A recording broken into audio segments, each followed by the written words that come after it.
She's acting like really like sketchy. Like she does not making eye contact with me. She's not really communicating with me. She said that she took your car.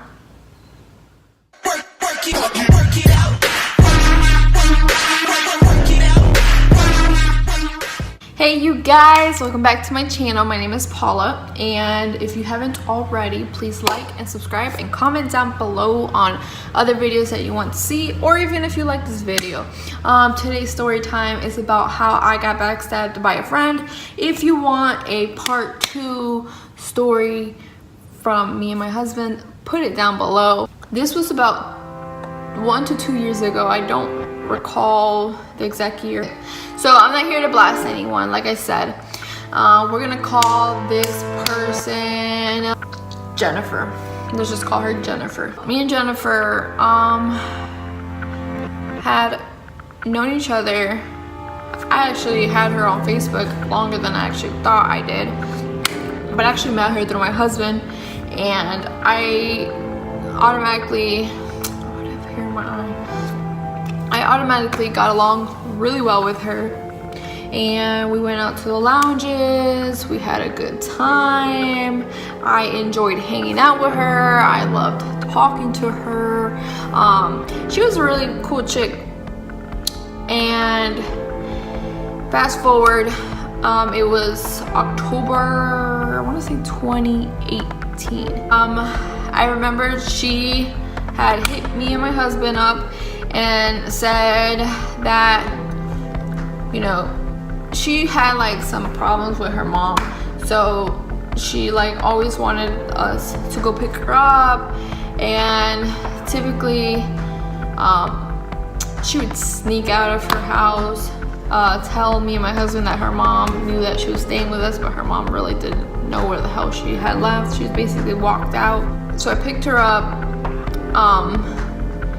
and I knew her and her mom had something going on, so I always stood by her side. Even when her mom wrote me, I wasn't really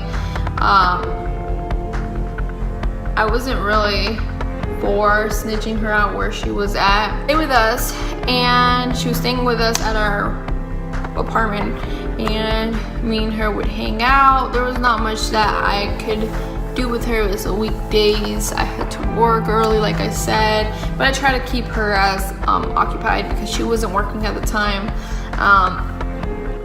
or wasn't going to school or anything, so she just stayed at home basically. But I had to go to work, my husband had to go to work, so she just stayed back basically with the dogs, just chilled. And then I would come back, I'd make her company, we'd talk, we'd chat, whatever. The days went by, and I remember sitting on the porch with her, just talking with her like normal, and I don't know where and this is where a red flag hit, but I just didn't take it like that. She told me about how when she used to work at, I'm not gonna say the place, she used to work at this fast food area or a restaurant, whatever, and she said that she was really close with this one girl. Girl let her borrow the car, and she was staying at her boyfriend's house, and basically she was gonna leave with the car to give it back. She went outside the house, cops were there, and basically she went to jail for grand auto theft, or not grand auto theft, is that what it's called? The girl said that that Jennifer had stole the car, and the car was missing. So the cops found the car, they arrested Jennifer. Jennifer went to jail, I think for a day or 2.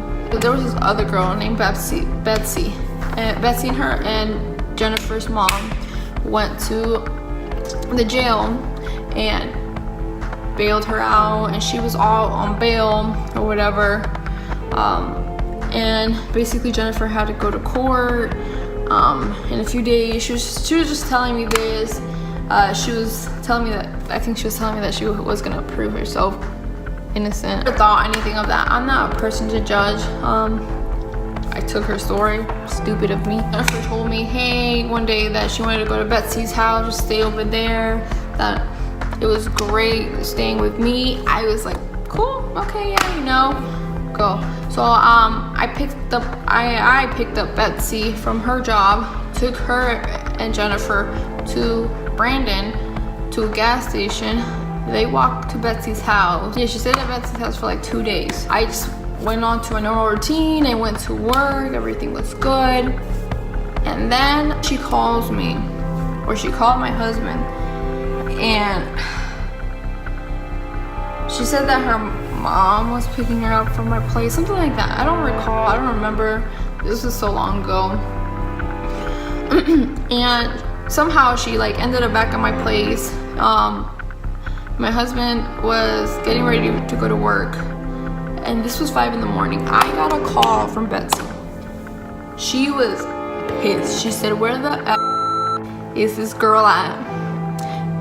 And I was like, oh, she's at my house. She's like, well, you better watch out. You better look around your house. Maybe things are missing. She said that she took your car. What are you talking about? I just drove my car to work. I told my husband, I was like, look, I need you to look for something. Apparently, Jennifer took my car, but I have my car. He took a picture of something that was in her shoe, because he went through her stuff and went through her shoe and found a piece of paper, and took a picture of it. And I quickly saw the picture, and I was like, oh yeah, that might be her court date for the incident of, you know, what happened. So I was like, oh, you know, whatever, maybe Betsy's just going crazy. I hang up. My husband's still getting ready for work, and he's telling me that she's still sleeping. So I zoom in into this picture just to be nosy, and I read the model of the car, and it says blue Toyota Yaris.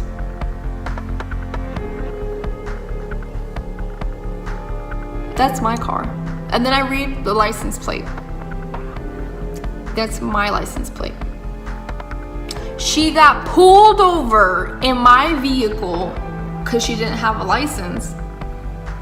She has never had a license, and claimed that she left it at my house, and she was just taking the car back to my house. I don't even know why the cop didn't. Don't even ask. So she got a ticket for driving without a driver's license, and then he let her drive back to my house with the car.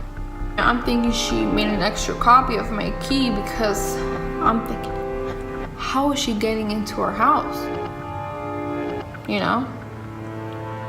And I remember that I told my husband, I called my husband and I told him, I'm like, yo, that is my car on that ticket. And he's like, you sure? And I was like, yeah, that's my car. So he woke her up. He's like, he went off on her. He was like, why would you take my wife's car? Are you crazy? Like, he went off on her. And she was like, what are you talking about? And then he pulled the receipt, like the evidence. He had to go to work. He left. I was just arriving to my house. I don't think she had a clue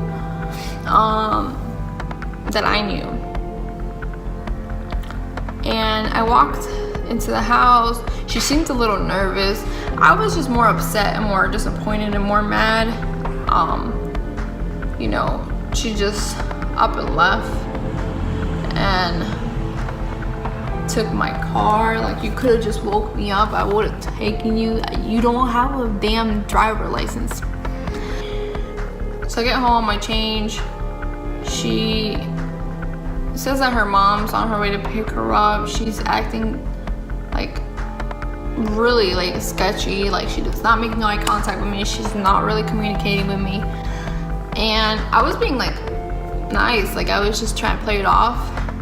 And then she was getting more sketchy and more sketchy. Like, she really wanted to get out of that house. And I looked at her in her eyes, and I said, oh, really, Jennifer? You took my car and you got a ticket with it? her eyes kind of got watery, and she like walked out of my apartment, and she sat on the stairs or whatever, and I started shaking, because at this point I really didn't know who she was, because it's not the person that I met originally, or thought I met originally. And then I was, you know, looking around my apartment just to see if she had stolen anything, or, you know, I'm wondering, how did she grab my key? How? Because in my apartment there was this deadlock, so we would deadlock the house before we went to bed. So how did she get back in? So I went outside of my apartment just to look around, just to make sure everything looked normal. And I get to the window on the side, and the screen is popped off. And I noticed that the anti-theft lock on the screen window, so you couldn't open it, was taken out. And that's how she was getting into and out of my house, taking my car, sleeping, leaving when we woke up. Basically, that was the dilemma. And back, let's like rewind. She she had tried to get through the window around 1 in the morning, and my pit at the time started making like growling noises, like very severe growling noises, and we had woken up, and I think she panicked and closed everything. And but we woke up and we didn't think anything of it.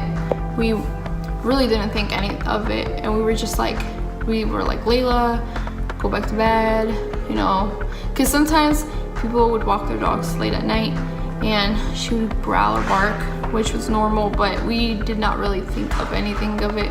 I recall telling my husband, you think everything's okay? He's like, yeah, you know, it's normal.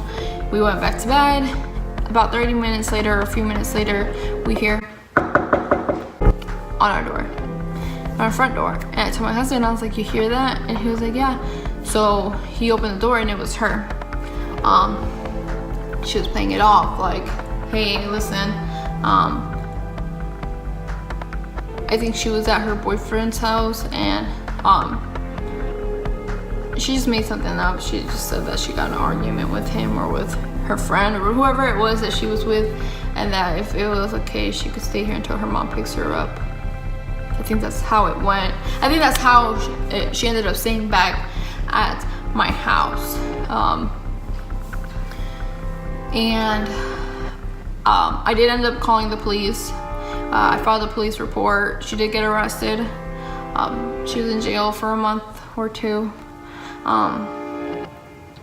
Still to this day, I don't have an explanation. Still to this day, I didn't get an apology. Still to this day, I don't talk to her. I'm not associated with her. She deleted me and blocked me off of all her social media, which is cool. And yeah, that is what happened with a so-called friend and how she betrayed me. And I took it really personal. I couldn't sleep for a few months because I kept thinking she was gonna come through my window. And it's sad because I really thought of her as a really close friend, like a really close friend. Like I would do anything for her, and she betrayed my trust. So that is the story on how a friend betrayed me. If you want to know my husband's version on how it happened on his point of view, comment down below, hit that like button, and make sure you hit the subscribe button. And I'll see you guys later. Bye.